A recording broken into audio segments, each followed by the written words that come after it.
நடுராத்திரி ஜபக்கூட்டம்னு போடுறீங்க, ப்ராப்ளம் இல்லை, போட்டுக்கோங்க. பட் அந்த ஜபக்கூட்டம்னு போட்டு அதில் மக்களை வந்து ஏமாற்றியோ,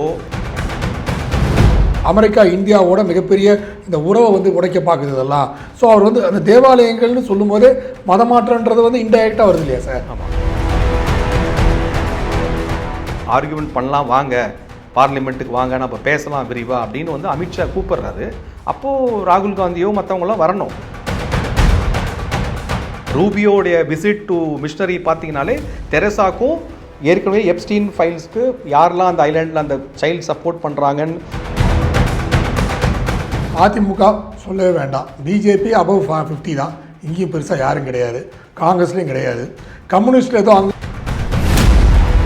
இங்கே தடை பண்ணிட்டாங்கன்னா நாளைக்கு வெளிநாட்டிலேருந்து ஃபண்ட்ஸ் யாரும் கொடுக்க மாட்டாங்க. ஏன்னா ஒருத்தருக்கும் டார்கெட் வைக்கிறாங்க. சர்ச்சுக்கு இந்த சர்ச்சில் இவ்வளோ பேர் என்ன கன்வெர்ட் பண்ண டார்கெட் வைக்கிறாங்க. பைபிள் நேயர்களுக்கு வணக்கம். பல்வேறு அரசியல், பொருளாதார, சமுதாய பிரச்சனை ஆலோசனை நிகழ்ச்சியில் இன்று நம்முடைய அரசியல் விமர்சகர் ஏகே வந்திருக்கார். வணக்கம் சார். வணக்கம். வணக்கம் ஜெயகிருஷ்ணன் சார். இப்போது எஃப்சிஆர்ஏ அது ஒரு பெரிய விஷயமாக பேசப்பட்டு கொண்டிருக்கிறது. நீங்கள் கூட பார்த்தேன், இந்த பால் தினகரன் இவங்கெல்லாம் போய் சந்தித்து இது கொஞ்சம் ஃப்ரீ பண்ணி விடுங்களேன் அது மாதிரி பேசிகிட்டு இருக்காங்க. சில பேர் என்ன சொல்கிறாங்க, இது வந்து ஒரு மிகப்பெரிய மதமாற்றத்துக்கு உதவி கொண்டிருக்கிற விஷயமா இருக்குது, அதை வந்து மதமாற்றத்துக்கு தடையாக இருக்கும் அப்படின்னு சொல்கிறாங்க. சில பேர் என்ன சொல்கிறாங்க, காலைல ஒருத்தர்கிட்ட வேறு ஒரு தொலைக்காட்சியில் பேட்டி எடுத்துருக்கும் போது என்ன சொன்னார், சார் இது மதமாற்றத்தெல்லாம் அஃபெக்ட் பண்ணாது சார், இது வந்து வேறு விஷயம், இது வேறு நிறுவனங்கள்லாம் இருக்குது, அதெல்லாம் வந்து இங்கே ஃபண்டு பண்ணுது, அதெல்லாம் பாதிக்கும், இதுக்கும் மதமாற்றத்துக்கும் சம்மந்தம் இல்லை அப்படின்ற விஷயத்த சொல்கிறாங்க. ஸோ இதை நீங்கள் எப்படி பார்க்குறீங்க இந்த விஷயத்தை? இல்லை, இந்த எஃப்சிஆர்ஏவுடைய அமெண்ட்மெண்ட் பில் பொறுத்த வரைக்கும் எல்லாருமே வந்து அந்த மதமாற்றத்தை மட்டும்தான் ஒரு மையமாக படுத்தி பேசுகிறாங்க. ஏன்னா முன்னாடி வந்து எஃப்சிஆர்ஏவோட அலவுடு எந்த ஆக்டிவிட்டீஸ்க்கெலாம், எந்த விஷயத்துக்கெலாம் நீங்கள் வந்து ஃபண்ட்ஸ் வாங்கலாம் அப்படின்ற ஒரு இடத்துல ப்ரொசிட்டியலைசேஷன் அப்படின்ற அந்த வார்த்தை, மத மாற்றம் சம்மந்தமான வார்த்தை இப்போ இந்த அமெண்ட்மெண்ட் பில்லை எடுத்துட்டாங்க. அந்த வார்த்தை கிடையாது. உடனே வந்து இதனால் இந்த கிறிஸ்டியன் மிஷனரி கும்பல் வந்து எங்களுடைய உரிமையை வந்து நீங்கள் வந்து பறிக்கிறீங்க, இது ஒரு பெரிய ஒரு இது கிறிஸ்டியன்ஸுக்கு அப்போஸ் பண்ணிவிட்டு நீங்கள் எடுத்துகிட்டு வரீங்கன்னு சொல்கிறாங்க. இந்தியாவில் வந்து மதத்தை ப்ரொபகேட் பண்ணுறதுக்கு ஒரு ப்ரொஃபஸ் பண்ணுறதுக்கெல்லாம் ஒரு தடையும் கிடையாது. கான்ஸ்டிடியூஷன்லேயே உங்களுக்கு வந்து ஆர்டிக்கிள் 15 25 ரைட்ஸ் ஃபுல்லாக இருக்குது. பட் இங்கே நம்ம பேசுகிறது வந்து கட்டாய மதமாற்றம். அதாவது அந்த அந்த மதமாற்றத்தை நீங்கள் ஃபோர்ஸ்டாக ஒரு ஆசை காட்டியோ இல்லை வேறு ஏதாவது ஒரு விஷயத்தை கட்டாயப்படுத்தியோ நீங்கள் பண்ணுறது தான் வந்து இங்கே தடை செய்யப்பட்டிருக்கு. அதுக்கு இந்த எஃப்சிஆர்எஸ்ஏ ஃபண்ட்ஸ் வந்து உதவுதா இல்லையா அப்படிங்கிறது தான் ஃபஸ்ட்டு கேள்வி. ஸோ இதனால் இந்த கிறிஸ்டியன் மிஷனரிஸ், அதை சார்ந்த அரசியல்வாதிகள், இந்த மைனாரிட்டி ஓட் பேங்க் அப்படின்னு சொல்லக்கூடிய அந்த கிறிஸ்டியன்ஸ் அண்ட் முஸ்லீம்ஸ் சார்ந்து வரவங்க இதுக்கு ஒரு பெரிய எதிர்ப்பு தெரிவிக்கிறாங்க. கடந்த காலத்துலேயும் பார்த்தோம், நிறையா 22,000 லைசன்ஸ் வந்து கேன்சல் பண்ணியிருக்கோம். ஏன்னா எஃப்சிஆர்ஏ ரெஜிஸ்டர் பண்ணணும். என்ஜிஓ பண்ணிட்டீங்க, ஃபாரின்லேருந்து ஒரு ஃபண்ட்ஸ் வேணும்னா அது எஃப்சிஆர்ஏ அப்படிங்கிற லைசன்ஸை வாங்கணும், மினிஸ்ட்ரி ஆஃப் கார்ப்பரேட் அஃபேர்ஸ் கிட்டேருந்து வாங்கணும், அதுக்கு ரெஜிஸ்டர் பண்ணணும். ரெஜிஸ்டர் பண்ணிங்கன்னா நீங்கள் அதற்கு உண்டான எவ்ரி இயர் ஆடிட் கொடுக்கணும். எந்த விஷயத்துக்காக நீங்கள் வந்து வாங்குறீங்க, எதுக்காக செலவு பண்ணீங்கன்னு ஒரு ஆடிட்டர் வச்சு ரிப்போர்ட்டை கொடுக்கணும். இப்போ அதில் வந்து எஃப்சிஆர்ஏ லைசன்ஸை ரெனியூ பண்ணுறதுக்கு இவங்க ஆடிட் ரிப்போர்ட் கொடுக்காம நிறையா பேர் கேன்சல் பண்ணியிருக்காங்க. இதுதான் நம்ம புரிஞ்சுக்கணும். இது மத மாற்றத்தை தாண்டி பல பெரிய பிரச்சனைகளில் அது உள்ளடக்கி இருக்குது. இப்போ உதாரணமாக 2-3 ப்ரொவிஷன்ஸ் அவங்க சொல்கிறத நம்ம பார்க்கலாமே. 20%, அதாவது முன்னாடி 50% அலௌட் ஃபார் அட்மினிஸ்ட்ரேட்டிவ் எக்ஸ்பென்சஸ்னு இருக்குது. அட்மினிஸ்ட்ரேட்டிவ்னா இப்போ நீங்கள் வந்து ஒரு ஃபண்ட்ஸ் வாங்குறீங்க, இங்கே ஒரு என்ஜிஓ வச்சுருக்கீங்க, அதுக்கு உண்டான நிர்வாக செலவுகள்லாம் இருக்கும்.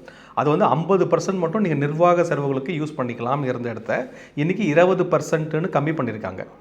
ஏன்னா நீங்கள் வந்து ஒரு பர்டிகுலர் காஸ்ட்காக வாங்குறீங்க, ஒரு எஜுகேஷனுக்காக வாங்குறீங்க, ஒரு ஒரு சைல்டு வெல்ஃபேருக்காக வாங்குறீங்க, உமனுக்காக வாங்குறீங்க அப்படின்னு வச்சுக்கிட்டா அதை நீங்கள் வந்து 80% கிட்டத்தட்ட அதில் யூஸ் பண்ணணும். 20% தான் அட்மினிஸ்ட்ரேட்டிவாக நீங்கள் ஒரு கிளர்க்கை போட்டோ மற்ற விஷயம் பண்ணுறதோ, ஆஃபீஸ் ஸ்பேஸு, அதுக்கெல்லாம் அதுக்கு மேலே இருக்கக்கூடாதுன்னு.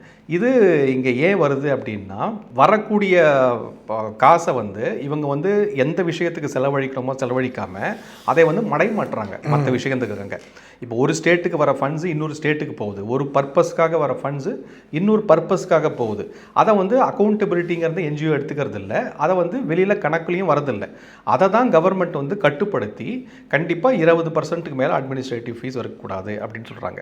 இப்போ இங்கே வரக்கூடிய அந்த ஃபண்ட்ஸை வச்சுக்கிட்டு இவங்க அசெட்ஸை க்ரியேட் பண்ணுறாங்க, பல அசெட்ஸை க்ரியேட் பண்ணுறாங்க. ஃபிசிக்கல் அசெட்ஸாக இருக்கட்டும், நான் ஃபிசிக்கல் அசெட்ஸாக இருக்கட்டும், அதை க்ரியேட் பண்ணுறாங்க. அதை வந்து மற்ற பர்பஸ்க்கு யூஸ் பண்ணுறாங்க. அதை தான் நம்ம வந்து இப்போது ரீசண்ட் சிஜேபி ப்ரொட்டஸ்ட்டில் பார்க்குறோம். அந்த ஒரு கட்டமைப்பை உருவாக்கி வச்சுருக்காங்களே, அந்த கட்டமைப்பை வச்சுக்கிட்டு இவங்க பல அந்நிய நிதிகளை வாங்கிட்டு உள்நாட்டு சதிகளை பண்ணுறாங்க. இப்போது யுஎஸ் வந்து எம்பி ரெய்லி மோர் சொல்லியிருக்காரு, இது வந்து மத மாற்றத்தை அதுக்கு போல அவர். பட் என்ன சொல்கிறாரு, இது வந்து தேவாலயங்களோட சர்வீஸை இவங்க நிறுத்த பார்க்குறாங்க, அமெரிக்கா இந்தியாவோட மிகப்பெரிய இந்த உறவை வந்து உடைக்க பார்க்குது இதெல்லாம். ஸோ அவர் வந்து அந்த தேவாலயங்கள்னு சொல்லும்போது மத மாற்றன்றது வந்து இன்டைரக்டாக வருது இல்லையா சார்? ஆமாம், அவர் வந்து டைரெக்டாக வந்து ரெய்லி மூர் வந்து அவருடைய ஹிஸ்ட்ரி எடுத்து பார்த்தீங்கனாலே நிறையா இந்த சர்ச்சு சம்மந்தப்பட்ட விஷயத்துக்கு குரல் கொடுத்துருக்கான்னு பார்க்குறோம். ரீசெண்டாக இந்த நைஜீரியாவுடைய ஆக்டிவிசமே நம்ம பார்த்துருக்கோம். இப்போ இங்கேனா அதை பற்றி நான் ஒரு விரிவான ஆர்டிக்கல் எழுதியிருக்கும் போது இட்ஸ் வெரி ஹிப்போக்ரட்டிக்கல். இதே யூஎஸில் எஃப்ஏஆர்ஏ அப்படிங்கிற ஒரு ஆக்ட் இருக்குது, எஃப்சிஆர்ஏ மாதிரியே அங்கே எஃப்ஏஆர்ஏ ஃபாரா அப்படின்ற ஒரு ஆக்ட் இருக்குது.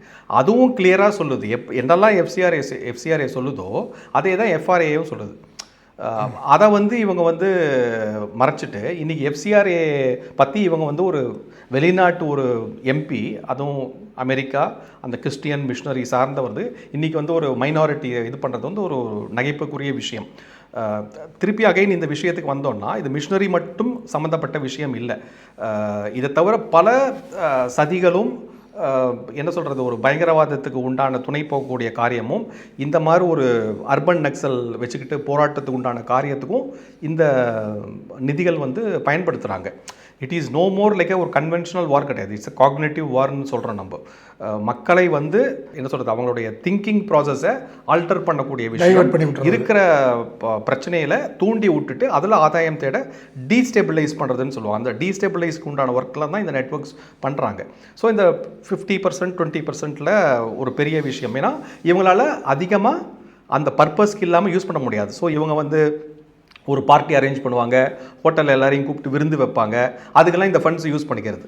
இப்போ ரீசெண்டாக நீங்கள் பார்த்தீங்கன்னா இஷ்யூவில் மாட்டினாங்க ஒரு பத்திரிகையாளர், ஒரு பெரிய ஒரு பெண் பத்திரிகையாளர், ஃபெமினிஸ்ட் சொல்கிறவங்க, சொந்த என்ஜிஓவில் வர ஃபண்ட்ஸை எடுத்துக்கிட்டு அவங்க வந்து 5 ஸ்டார் ஹோட்டலில் ஃபுல்லாக உணவு அருந்திட்டு பார்ட்டியெல்லாம் வச்சுக்கிட்டு கிரெடிட் கார்டு மூலமாக இந்த ஃபண்ட்ஸை யூஸ் பண்ணியிருக்காங்க.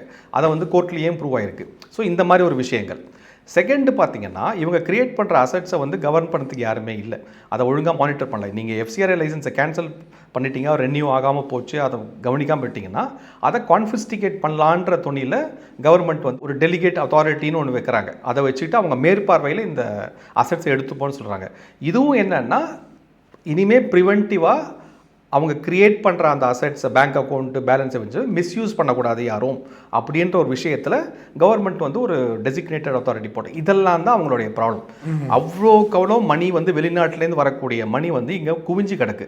இல்லை சார், இப்போ என்ன சொல்கிறாங்கன்னா, இப்போ கிறிஸ்டின் பக்கத்து பாருங்கள், இப்போ வேலூரில் வந்து கிறிஸ்டின் மிஷனரிஸ் ஹாஸ்பிட்டல் இருக்குது. இப்போ என்ன பண்ணுறாங்க, எங்களுக்கு வந்து இது சர்வீஸ் பண்ண முடியல, இதனால் வந்து பல கட்டுப்பாடுகள் வருது, பல கட்டுப்பாடுகள் போது எங்களுக்கு சர்வீஸ் பண்ண முடியல.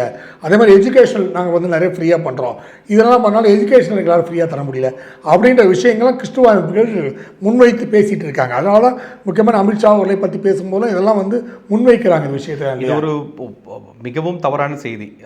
இவங்க வந்து ஒரு விஷயத்தை திசை திருப்பணுங்கிறதுக்காக இன்னொரு விஷயத்தை ஒரு பிரச்சனையாக வந்து வெளியில் சொல்கிறாங்க.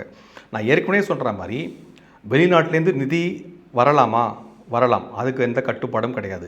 நீங்கள் வந்து சோஷியல் சர்வீஸுன்ற இதில் என்ஜிஓஸ் ஆரம்பிச்சுக்கிட்டு நீங்கள் ஒரு விஷயம் பண்ணலாமா, அதுலேயும் கட்டுப்பாடு கிடையாது. மத சம்பந்தப்பட்ட விஷயங்களை பண்ணலாம். நாளைக்கு வந்து வேலூரில் ஒரு சர்ச் இருக்குது, அந்த சர்ச்சுக்கு நீங்கள் வந்து ஃபண்ட்ஸ் வாங்குறீங்க, ஒரு விழா, கிறிஸ்மஸ் விழா எடுக்க போகிறீங்க, வெளிநாட்டிலேருந்து உங்களுக்கு டொனேட் பண்ணுறாங்க, பண்ணிக்கோங்க, ஒன்றும் பிரச்சனையே கிடையாது. அது யார்கிட்டேருந்து வருது, எந்த அக்கௌண்ட் மூலமாக வருது, எதுக்காக நான் செலவழிச்சிருக்கேன் அப்படின்ற அந்த கணக்கு தான் காட்ட சொல்கிறாங்க. அதில் என்ன கஷ்டம்? உண்மையாகவே அதுக்கு தான் வந்தது நிதி, அதுக்கு தான் செலவு வச்சாங்கன்னா காட்டுறதுக்கு கஷ்டம் இல்லையே. பட் ஆனால் இங்கே என்ன நடக்கிறது என்னென்னா, நான் வாங்குகிற நிதியை, அந்த நிதியை வேற ஒரு இடத்துக்கு நான் பயன்படுத்துகிறேன். சரி, சர்ச்சுக்கு கூப்பிட்றீங்க, அதில் ஏதாவது கவர்மெண்ட் கண்ட்ரோல் போடுதா? கிடையாது. அதை டாக்குமெண்ட் பண்ணி ஆடிட் பண்ணி கொடுங்கன்னு சொல்லுது ஸ்டேட்மெண்ட்டு. இதை யூஸ் பண்ணி நீங்கள் வந்து மதத்தை போய் பரப்ப போகிறீங்க. சர்ச்சில் ஒரு மாஸ் செர்மன் நடத்துகிறீங்க, ஒரு மகா பொதுக்கூட்டம் போடுறீங்க, நடுராத்திரி ஜபக்கூட்டம்னு போடுறீங்க, ப்ராப்ளம் இல்லை, போட்டுக்கங்க. பட் அந்த ஜபக்கூட்டம்னு போட்டு அதில் மக்களை வந்து ஏமாற்றியோ கட்டாயப்படுத்தியோ வலுக்கட்டாயமாவோ ஆசை காட்டியோ நான் வந்து உன் பொண்ணுக்கு வந்து ஸ்கூலில் அட்மிஷன் வாங்கி தரேன், உனக்கு வேலை வாங்கி தரேன், உனக்கு வந்து உங்கள் அம்மாவுக்கோ அப்பாவுக்கோ ஏதாவது ஒரு ஹாஸ்பிட்டலில் வந்து சர்ஜரிக்கு ஏற்பாடு பண்ணி தரேன், நீ வந்து மதம் மாறு அப்படின்னு சொல்லக்கூடிய விஷயங்களை தான் நம்ம வந்து இங்கே கவர்மெண்ட்டு தடை பண்ணியிருக்கு. அதை தான் இவங்க இத்தனை காலமும் பண்ணிக்கிட்டு இருக்காங்க. ஸோ இவங்க வந்து அடிப்படை உரிமையில இவங்க இந்த அப்ரஹாமிக் ரிலிஜன்ஸ் சொல்லக்கூடிய அந்த எஸ்பெஷலி இந்த இஸ்லாம் அண்ட் கிறிஸ்டியானிட்டி வந்து பை டிஃபால்ட் வந்து மதத்தை பரப்பணும், எல்லாரையும் கன்வெர்ட் பண்ணணுங்கிறது அவங்க அடிப்படை மத கோட்பாடே அதுதான். இந்த ப்ரொசீடரைசேஷன் சொல்லக்கூடிய அந்த வார்த்தையோட பொருளும் அதுதான். பட் நம்ம இந்து தர்மமும் சனாதன தர்மமும் அது மாதிரி கிடையாது. இதை இவங்களுக்கு வந்து ஒரு பெரிய ஒரு என்ன சிக்கலாக இருக்குது. ஏன்னா இதை யூஸ் பண்ணிட்டு நான் பண்ண முடியாது, எனக்கு எதாவது தடை வருமா, இங்கே தடை பண்ணிட்டாங்கன்னா நாளைக்கு வெளிநாட்டிலேருந்து ஃபண்ட்ஸ் யாரும் கொடுக்க மாட்டாங்க. ஏன்னா ஒருத்தருக்கும் டார்கெட் வைக்கிறாங்க, சர்ச்சுக்கு இந்த சர்ச்சில் இவ்வளோ பேர் என்ன கன்வெர்ட் பண்ணணும்னு டார்கெட் வைக்கிறாங்க. அந்த டார்கெட்டுக்கு தான் இவங்க சோர்ஸ் பண்ணுறாங்க ஃபண்ட்ஸை. நாளைக்கு வெளிநாட்டிலேருந்து நிதி வராது, நிதி வராட்டி இவங்களுடைய வாழ்வாதாரம் அதை வச்சு நம்பிக்கக்கூடிய இது பாதிக்கப்படும்ன்ற ஒரு செல்ஃபிஷ் நோக்கில் தான் இன்றைக்கி மடை மாற்றி சொல்கிறாங்க எங்களுடைய மதத்துக்கு உண்டான ஒரு விஷயம் வருதுன்னு. யாரும் உங்கள் மதத்தை தடையே பண்ணலையே. இங்கே அந்த மதத்துக்குன்னு சொல்லி காசு வாங்குற இடத்துல இந்த காசை ஒழுங்காக உபயோகப்படுத்துறீங்களா இல்லையா அப்படிங்கிறது தான் வந்து இங்கே கேள்வியே தவிர நீங்கள் வாங்கக்கூடாதுன்ற ஒரு கேள்வி கிடையாது. அதை உபயோகப்படுத்த நெறிமுறைப்படுத்த வேண்டும் அப்படின்றத நெறிமுறைப்படுத்த இந்திரா காந்தி 1968 கொண்டு வந்தான்னு நினைக்கிறேன் இந்த இதை. அதுக்கப்புறம் இதுவரை 12 வாட்டி இது வந்து நிறைய வாட்டி மாற்றிருக்காங்க. 12 வாட்டி மாற்றிருக்காங்க. கடைசியில் 2010 வரைக்கும் மாற்றிருக்காங்க. இப்போ அப்போல்லாம் இல்லாத எதிர்ப்பு இப்போல்லாம் புதுசாக கிளம்பியிருக்கு அதிகபட்சமாக. இந்திரா காந்தி ஆரம்பிக்கும் போது இந்த எதிர்ப்பு இருந்துச்சான். ஆனால் இதுக்கப்புறம் இப்போ பார்த்தீங்கன்னா இப்போ தான் அதிகமான எதிர்ப்பு இருக்குது. ஸோ ஃபாரின் ஃபண்டு வந்து தேச பாதுகாப்புக்கு மிகப்பெரிய கேள்விக்குறின்னு வரும்போது எல்லாம் சொன்னாங்க, இந்திரா காந்தி ஒரு தேசபக்தராக அதை கொண்டு வந்திருக்காங்க. அப்போவே அவங்களுக்கு பெரிய இடைஞ்சல் இருந்துச்சு. இப்போ வந்து 2010 வரையும் யாரும் உண்மையை பேசலை. இப்போ திடீர்னு கொண்டு வரும்போது தான் இப்போ குரல் அதிகமாக இருக்குதுன்னா இவங்களை கட்டுப்படுத்துவதில் விருப்பம் இல்லை சொல்லப்படுது இல்லையா? செகண்ட் வந்து இந்திரா காந்தி இருக்கிற சமயத்துக்கும் இன்னைக்கு நாம் இருக்கிற சமயத்துக்கும் பார்த்தீங்கன்னா பெரிய நான் ஏற்கனவே சொன்ன மாதிரி கன்வென்ஷனல் வார் கிடையாது. இப்போ வந்து ஒரு தேசம் இன்னொரு தேசத்துக்கு மேலே படையெடுத்து போய் தான் நாட்டை ஆல்ரெடி பண்ணணுன்ற மாதிரிலாம் கிடையாது.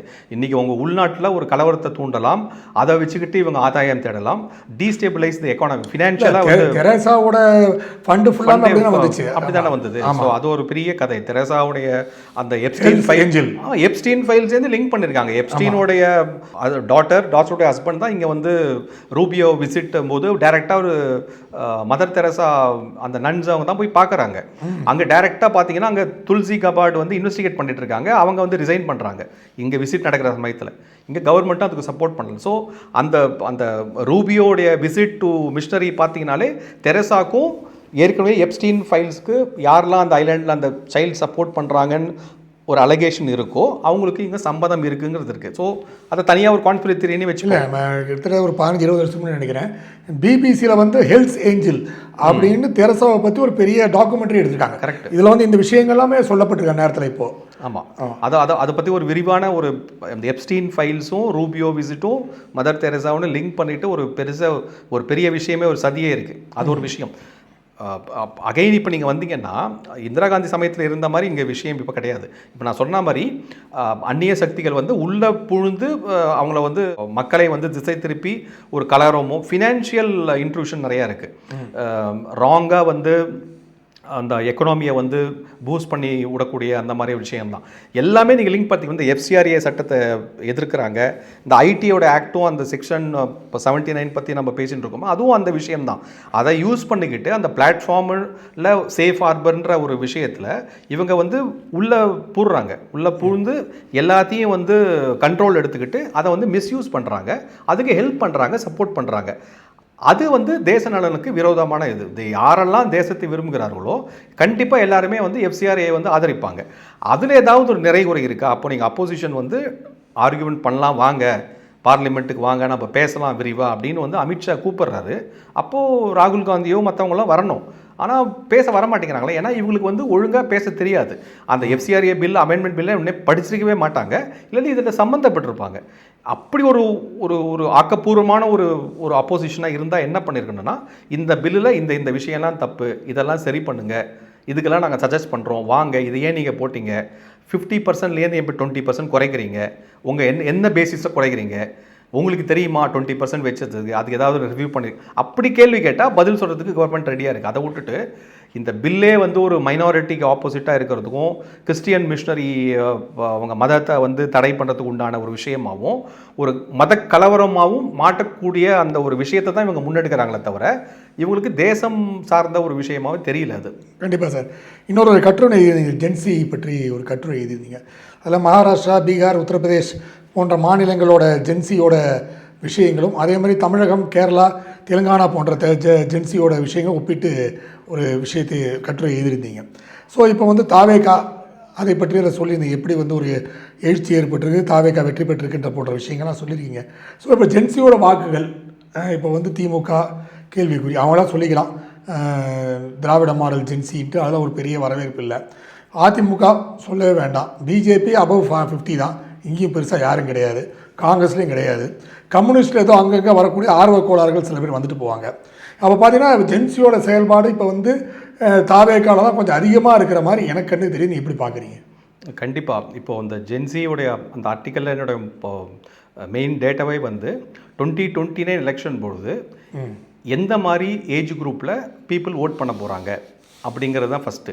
அதில் நீங்கள் பார்த்தீங்கன்னா இந்த ஜென்சின்னு சொல்லக்கூடிய அந்த ஏஜ் குரூப்பில் இருக்கிறவங்க கிட்டத்தட்ட 25 to 27% இருக்காங்க. அதுக்கப்புறம் மில்லியனல்ஸ் இருக்காங்க. மில்லியனல்ஸ்க்கு அஃப்கோர்ஸ் நிறைய பேர் வந்து ஓட்டு போடுறதுக்கு உண்டான விஷயம் வராது, பட் அவங்களும் ஒரு கணிசமாக அந்த 25 to 27 மார்க் இருக்காங்க. அதுக்கப்புறம் இந்த ஜென் எக்ஸ், பூமர் ஆல்ஃபா அப்படின்னு சொல்லக்கூடியவங்க வராங்க. இதில் இந்த சிஜேபி ப்ரொட்டஸ்ட்டு, அதுக்கப்புறம் அந்த இன்ஸ்டாகிராம், அதுக்கப்புறம் அது உண்டான எழுச்சி, அதெல்லாம் பார்த்தீங்கன்னா எப்பயுமே ஒரு கேள்வி வந்திருக்கு, ஜென்சி வந்து ஒரு ரைஸ் பண்ணிட்டு பேசுகிறாங்க, ஜென்சிக்கு உண்டான விஷயமே வேறு, அவங்களுடைய தாட் ப்ராசஸ். நேபாள், பங்களாதேஷ், ஸ்ரீலங்காலாம் கூட அப்படி தான் வந்து அப்படி பண்ண அந்த மாதிரி ஒரு போராட்டம், இளைஞர்கள் எடுத்த போராட்டம் அப்படின்ற வந்து அப்போது டேட்டா என்ன சொல்லுது அப்படின்ற ஒரு ஆராய்ச்சியில் தான் 27% இருக்காங்க. பட் அவங்களோட எப்படி, ஏன்னா இந்தியா வந்து பொறுத்த வரைக்கும் இட்ஸ் அ பெரிய டெமோகிராஃபி, நார்த்து, வெஸ்ட்டு, ஈஸ்ட்டு, சவுத்துன்னு அந்த கல்ச்சுரலாகவும் சரி சோஷியலாகவும் சரி ஒரு தன்மை கொண்ட ஒரு நாடு. கல்ச்சராக நம்ம சேர்ந்துருக்கோம், பட் ஆனால் சில விஷயத்தில் அதை மாறுது. அப்படி பார்க்கும்போது நீங்கள் வந்து நார்த்தில் இருக்கிற அந்த யூபி, பீகார், ராஜஸ்தான், மகாராஷ்டிரா போன்ற இடத்துல இருக்கக்கூடிய அந்த ஜென்சி பாப்புலேஷன் எல்லாமே யூத்ஃபுல் பாப்புலேஷன், அவங்க என்டையர் ஸ்டேட்டோடைய பாப்புலேஷன் யூத்ஃபுல் பாப்புலேஷன். பட் அதே நீங்கள் சதர்ன் ஸ்டேட்ஸ்க்கு வந்துட்டிங்கன்னா தமிழ்நாடு, கேரளா, அவங்கள ஆவரேஜ் மீடியன் ஏஜ் இப்போ தமிழ்நாடை பொறுத்த வரைக்கும் இருக்கிறதுலையே worst 40 years. The entire Tamil Nadu population இப்போ நீங்கள் சொல்லக்கூடிய அந்த 7 to 8 crores ஆஃப் பாப்புலேஷனில் ஆவரேஜ் மீடியன் பார்த்தீங்கன்னா it comes to 40 years. Kerala வந்து 33 years and nursing. So the thought process from southern சைடுக்கும் thought process of the people from the northern சைட்ஸுக்கும் different. அதே மாதிரி இந்த சைடு ஈஸ்டர்ன் ரீஜனில் பார்த்தீங்கன்னா அந்த நார்த் ஈஸ்ட் போன்ற இது பார்த்தீங்கன்னா அவங்களும் ஒரு யூத்ஃபுல் பாப்புலேஷன் அவங்களுடைய இது. ஸோ இதையும் அந்த லோக்கல் இஷ்யூஸை வச்சு பார்க்கும்போது ஒருத்தருக்கும் அந்த அடிப்படை வந்து ஜென்சின்ற ஒரு அமைப்பு அவர் வந்து அந்த ஒரு அடையாளம் இருந்தால் கூட அவங்க எடுக்கக்கூடிய ஒரு முன்னெடுப்பான ஒரு அரசியலோ ஒரு சமுதாய மாற்றமோ அந்தந்த ரீஜனுக்கு ஏற்ற மாதிரி வேரி ஆகிட்டுருக்கு. இன்றைக்கி நம்ம சொல்லலாம் வந்து நீட் பேப்பர் லீக் மூலமாக அவங்க வந்திருக்காங்கன்னு, பட் அதே சதர்ன் ஸ்டேட்ஸில் பார்த்தீங்கன்னா இட்ஸ் டிஃப்ரெண்ட். இது இப்போது அதே ஜென்சி பாப்புலேஷன் தான் இங்கே டிவிக்கு ஓட்டு போட்டிருக்காங்க. ஸோ ஒரு சமயம் நீங்கள் வந்து ரிஃபார்மிஸ்ட் ஆங்கிள், ஒரு மாற்றத்துக்கு உண்டான ஆங்கிள்னு பார்க்கும்பொழுது இன்னொரு சைடு அந்த cult politics, cult worship still வந்து என்னை வந்து ஆதர்ச புருஷனாக வந்து எவனோ ஒருத்தன் காப்பாற்றுவான், இவன் தான் என்னோட ஐடல் ஃபிகர் அப்படின்ற மாதிரி இருக்கிற மென்டாலிட்டி இருக்குது. So it is not common அப்படின்னு சொல்கிறது தான். ஜென்சினால ஒரு பெரிய இது கிடையாது. பட் இந்த பன்முகத்தன்மை வந்து ஒவ்வொரு இஷ்யூ பேஸ்டு பார்க்கும்பொழுது ஒவ்வொரு ரீஜனுக்கும் மாறுது. இப்போ தமிழ்நாட்டில் வந்து ஒரு பெரிய ஜென்சி புரட்சின்லாம் ஒன்றும் பண்ண முடியாது, ஏன்னா இருக்கிற ஏஜே வந்து 40 மீடியன் ஏஜ்னு பண்ணிட்டோம். இங்கேயே வந்து டிவிகேன்ற ஒரு கல்ட் வர்ஷிப்பு ஆதிகாலத்தில் ஜல்லிக்கட்டு போன்ற விஷயங்கள் நடந்துச்சு சார். ஜல்லிக்கட்டு நடந்ததுன்னா அது அந்த 1 day 2 day அந்த ரன் அப் டு தட் இது அது டிஃப்யூஸ் ஆகிடுது. ஆக்சுவலாக உடனே வந்து செவிசாயிச்சுட்டு பார்லிமெண்ட்டில் லா பாஸ் பண்ணிவிட்டு சொல்லிட்டு வந்த பிறகு அது வந்து ஒரு மடைமாற்றப்பட்டது, ஒரு ஹைஜாக் பண்ணிக்கிட்டு இது நடத்தணும், போராட்டத்தை கலைச்சி விடக்கூடாது, அதை வன்முறையாக தூண்டணும் அப்படின்னு சொல்லி அதை வந்து மடைமாற்றினாங்க. ஒரு எழுச்சி வரும், ஒரு கல்ச்சுரல் ஐடென்டிட்டியில் ஒரு எழுச்சி எப்பயுமே வரும். அந்த காலத்தில் வந்து ஹிந்தி எதிர்ப்பு, ஹிந்தி திணிப்பு அப்படின்ற ஒரு இதுலேயும் வந்து ஒரு அப்போ அந்த காலத்துக்கு ஓகே. பட் இன்றைக்கி விஷயம் தெரிஞ்ச பிறகு வேறு.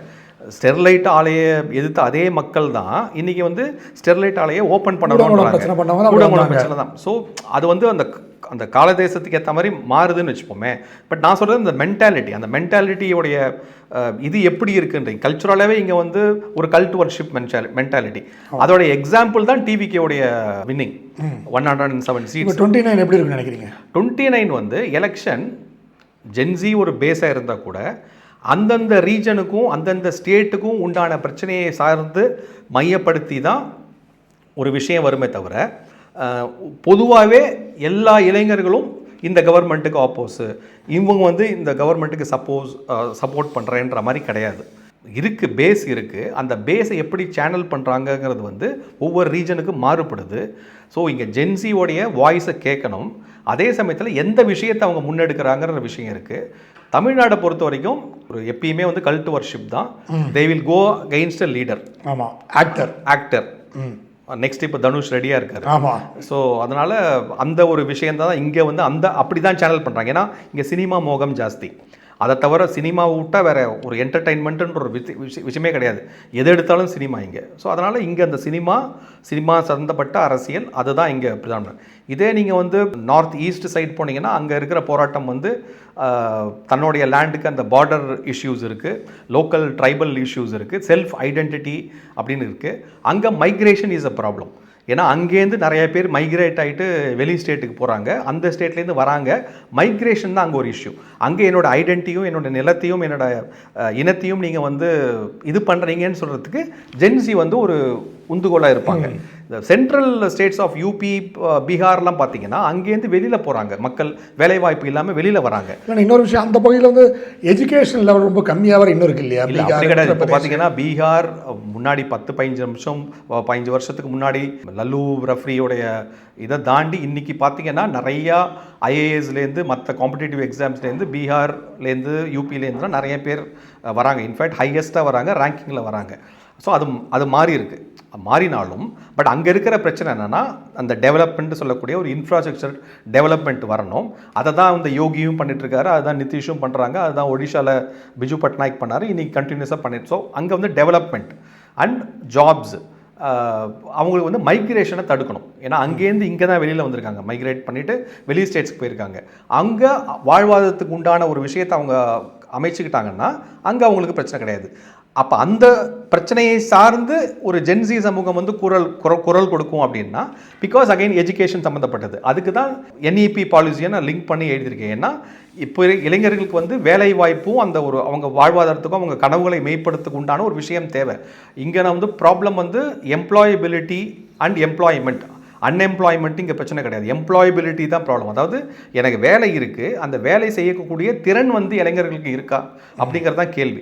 அதுக்கு தான் வந்து என்இபி மாதிரி ஒரு எஜுகேஷன் சிஸ்டம் வரும்பொழுது எனக்கு பிடிச்சதை படிக்கலாம், எனக்கு அந்த படிக்காட்டி நான் வந்து வேறு ஒரு ஸ்ட்ரீமுக்கு நான் மாற்றிப்பேன். இன்றைக்கி நான் லா படிக்கிறேன், பிடிக்கல, நெக்ஸ்ட் நான் வேறு எதுக்கு மாற்றிக்கிறேன். ஆர் இன்ஜினியரிங்கில் நீங்கள் மெக்கானிக்கல் இன்ஜினியரிங் படிக்கிறேன், 2வது வருஷம் எனக்கு கெமிக்கல் இன்ஜினியரிங் போகிறேன், அவர் வந்து ஆர்கிடெக்சர் டிசைனுக்கு போகிறேன்னா மாற்றிக்கலாம்.